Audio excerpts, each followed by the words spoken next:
Value है, focus ये है, फोकस से आप ये कर सकते हो, वो कर सकते हो, बहुत सारी चीजें वो बोलता था।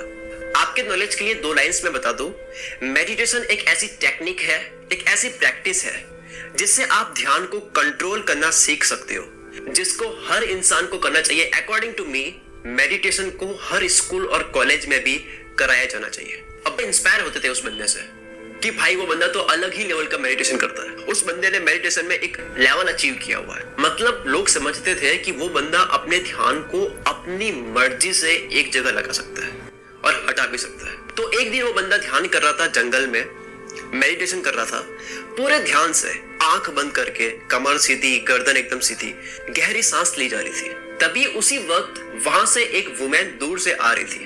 अब वो वुमेन सीधी चलती हुई भी नहीं आ रही थी, वो नाचती हुई आ रही थी। वो एकदम जॉय में लग रही थी, जॉय यानी एकदम आनंद से भरी हुई, मुस्कान के साथ, खोया हुआ मन और शरीर पूरा खुशी से मचलता हुआ। उस वुमेन को कोई होश नहीं था कि यहाँ कोई बंदा मेडिटेशन कर रहा है जंगल में, और वो अपने ध्यान को एक जगह लगाने की पूरी कोशिश कर रहा है। और उस मेडिटेशन करने वाले ने भी नहीं सोचा था कि जंगल में भी कोई डिस्टर्ब कर सकता है। तो वो गुनगुनाती हुई महिला उसके सामने से होकर के गुजरती है, एकदम पास से होकर के। बंदे को पता चल चुका था कि वो वुमेन उसके पास आ रही थी, क्योंकि वो गाते हुए आ रही थी। फिर बिल्कुल करीब से निकली, लेकिन उस बंदे ने आंख नहीं खोली।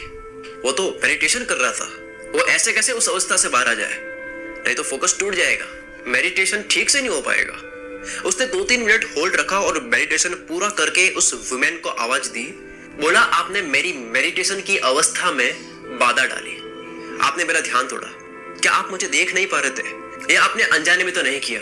आखिर क्यों आपने मेरा ध्यान तोड़ा?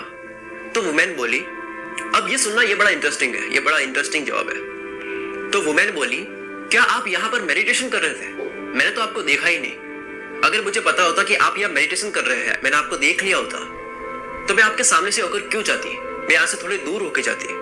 मुझे यहाँ इस जगह मेरे प्रेमी ने मिलने के लिए बुलाया है, तो मैं इतनी खुश हूँ कि खुशी के मारे मुझे कोई होश ही नहीं कि मैं कहां से होकर के निकल रही हूं। अगर आप बोल रहे हो तो ऐसा हो सकता है कि मैं काफी पास से होकर के निकली हूं, जिसके लिए मैं माफी चाहती हूं। लेकिन आपको मैं एक बात बोलना चाहूंगी, जिस तरह से मैं इतनी एक्साइटेड थी कि मेरा ध्यान सिर्फ मिलने की खुशी में लगा हुआ था, ठीक इसी तरह आप भी तो मेडिटेशन कर रहे थे।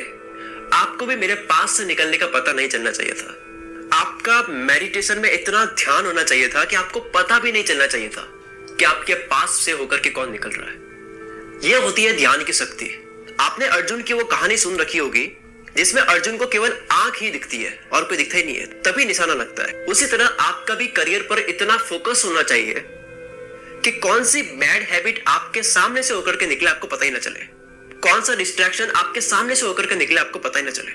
जब काम करो, जब पढ़ाई करो, जब कुछ भी प्रोडक्टिव करो, तो वहां इतना ध्यान होना चाहिए कि पता भी ना चले कि कोई पास से होकर के निकला है।